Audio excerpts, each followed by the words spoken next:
سلام بچه‌ها، چطورید؟ خوش اومدید به این ویدیو. اسم من VS ویروسه و تو این ویدیو قراره یه هاردکور 100 روزه رو به 200 روز برسونیم. اول از همه بگم که لایک ویدیو فراموش نشه که اگه لایک این ویدیو به 100 تا برسه ویدیو جدیدو خیلی زودتر براتون قراره آپلود کنم. و اینکه داخل کامنت ها حتما بگید یه 100 روزه دیگه دوباره استارت کنیم یا این 200 روزه رو به 300 روز برسونیم. خلاصه که لایک ویدیو فراموش نشه. برو بریم داخل ویدیو. یه خونه چینی، یه سوپر اسملتر اگه اسمشو درست گفته باشم و یه سندوپر یا همون سندوبلیکیتور بسازیم. ویدیو همش هم گرفتم. برو بریم سراغ ویدیو ببینیم چه کرده این VS ویروس. لایک ویدیو فراموش نشه. برو بریم سراغ ویدیو.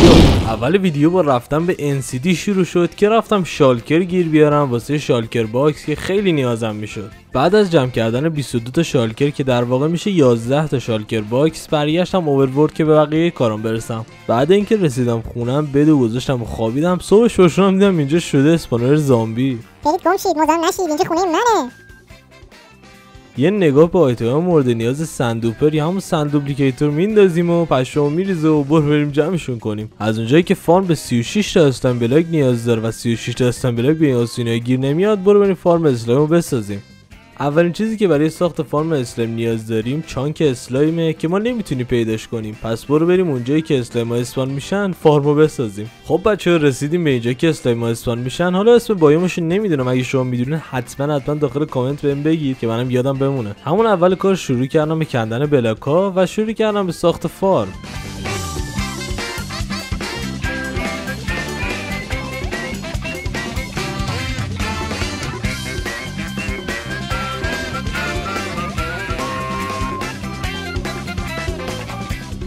اینجا فارم کامل شد. خواستم ببینم کار میکنه که با این صحنه روبرو شدم. لباش هم تیزه. لبهاش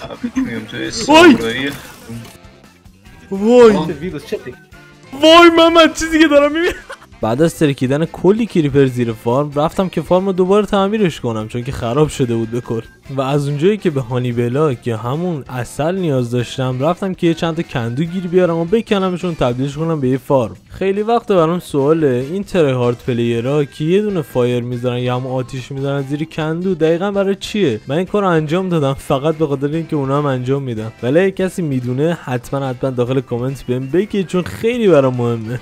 همینجوری که داشتم داخل بازی میچرخیدم که عسل گیر بیارم یه کیو یا همون غار خیلی بزرگ و باحال پیدا کردم. برو بریم این غار رو ببینیم با هم.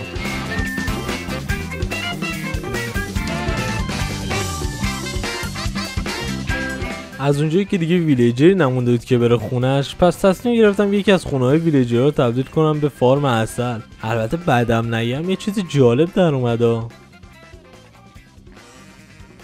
از اونجایی که من این کندوها رو تو روز برداشتم، پس زنبور کمی داخلشه. برو بریم یکم زیادشون کنیم.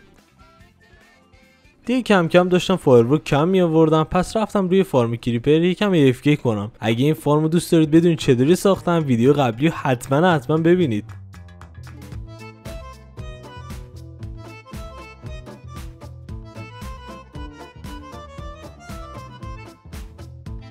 بعد از جمع کردن فایرورک ها برگشتم خونه و رفتم یکم زنبوره رو دوباره بیشتر کنم چون که به عسل خیلی زیادی نیاز داشتم.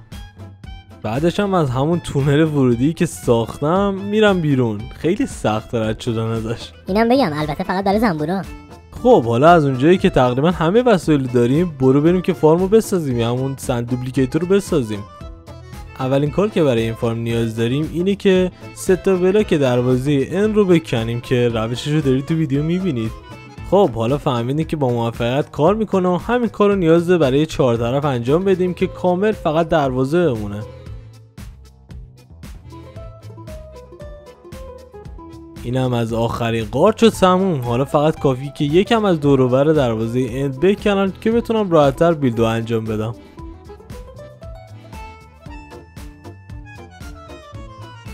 چیز واقعا آسونی بود و به همین آسونی تموم شد. فقط مونده بود که سند بذارم ببینم کار میکنه واقعا یا نه.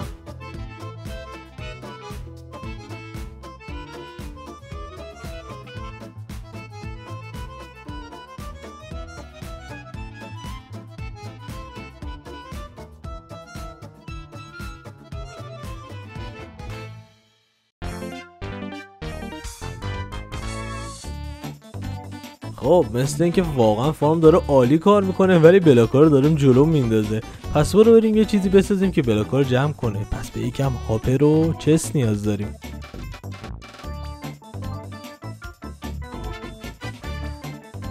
امیدوارم به نظرتون چیز جالبی بوده باشه و برو بریم که خونمون یه همون خونه چینی یا ژاپنی رو بسازیم. این خونه یکم زیادی وقت منو گرفت ولی واقعا چیز جالبی شد. پس برای اینکه خستگی منم در بره لایک ویدیو رو فراموش نکنید و یه لحظه وقت بذارید و کانال منو سابسکرایب کنید و این ویدیو رو لایک کنید. دمتون گرم و برو بریم واسه ادامه ویدیو.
این شما و اینم دوپلیکیتور کارپت یا همون منبع سوخت سوپر اسملتر. این کور رو با دستای خودم آوردم پایین. به نظر شما زیبا شد نه؟ ولی حیف شد ریپلی مودش رو نگرفتم. از اونجایی که مطمئنم این دوپلیکیتور کارپت حتما به کارتون میاد چون که هر ماینکرافت پلیری به سوخت نیاز داره و خیلی اونو کم میاره. پس برای ساخت این فرم داخل این ویدیو میتونید یاد بگیرید و خیلی هم آسونه.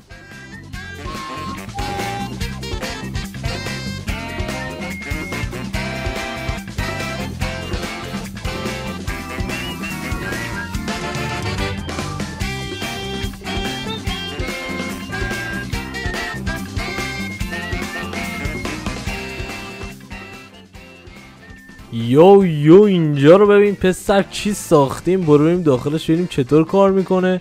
دکمه اولی که بزنی فارم شروع میکنه به کار کردن و دکمه دوم برای سوخته که هر موقع سوخت کم بیاره میتونی اونو بزنی روشن شه. حالا چطور کار میکنه؟ بلاک رو میذاری داخل این چست و از اون چست تحویل میگیری. خیلی کار باش آسونه چون همه چی رو جمع جور کردم گذاشتم یه جا که همه چیز آسون باشه. دکمه بالایی سوخت رو تعیین میکنه و دکمه پایینی فارم و کار میندازه. خب برو بریم ببینیم کارهای ردستونی چطور پیش رفته. مثل اینکه جدا عالی پیش رفته چون خودم سر در نمیارم دقیقاً چه اتفاقی داره میفته اینجا، ولی خوبیش اینه که فقط کار میکنه.